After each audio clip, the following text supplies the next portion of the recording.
my name is Pam Ostrander, and I first of all want to thank you for your service to this college.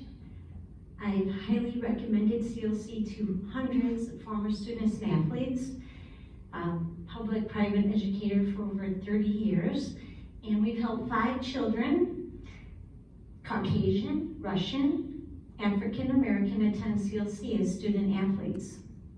It was overall a wonderful experience for them. And in fact, some of their teachers are here tonight.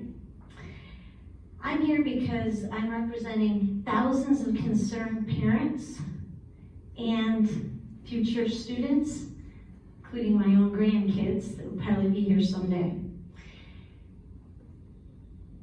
I strongly protest hiring an administrator to oversee diversity, equity, and inclusion based on our own personal experiences and the input from many other wise educators and leaders.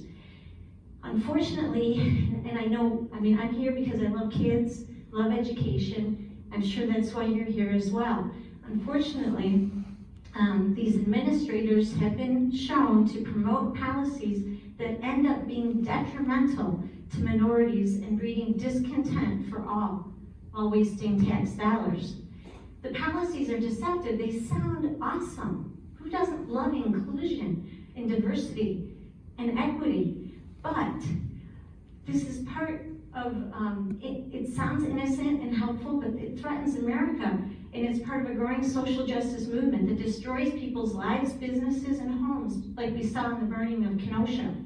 So from our experience, the pro-diversity efforts, they're divisive.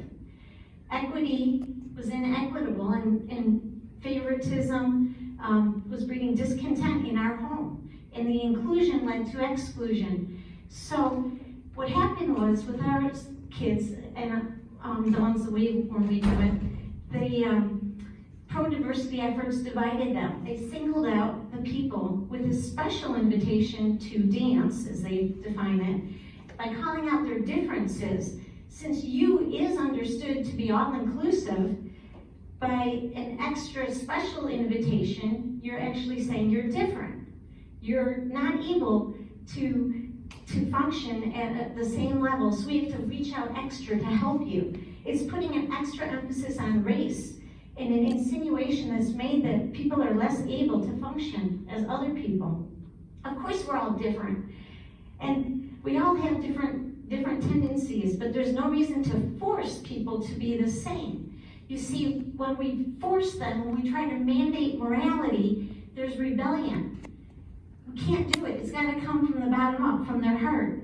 When I was a college student, all my suite mates were black. That was great, fine with me. And everybody would gather in our suite, and they'd be hanging out and doing their hair. My hair was not very fun, though, so nobody did mine. If you could start to include, please. Sure, we'd all hang out. We were welcome.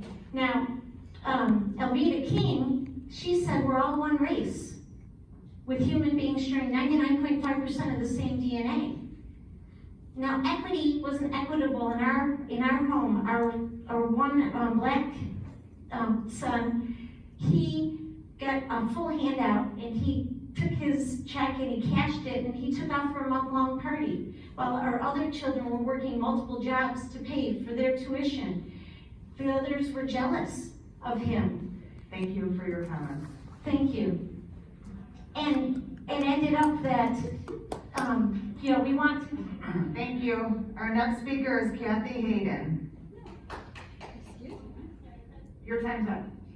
Keep this to time, otherwise we will have everybody in here for 2 or 3 hours. We're trying to make sure it's fair for everyone. Sure, I thought you were going to say, oh, could you please wrap up? Because I just was going to wrap up my one point. But thank you. Okay. Our next speaker then will be, we have 5 speakers left. Shauna Weber.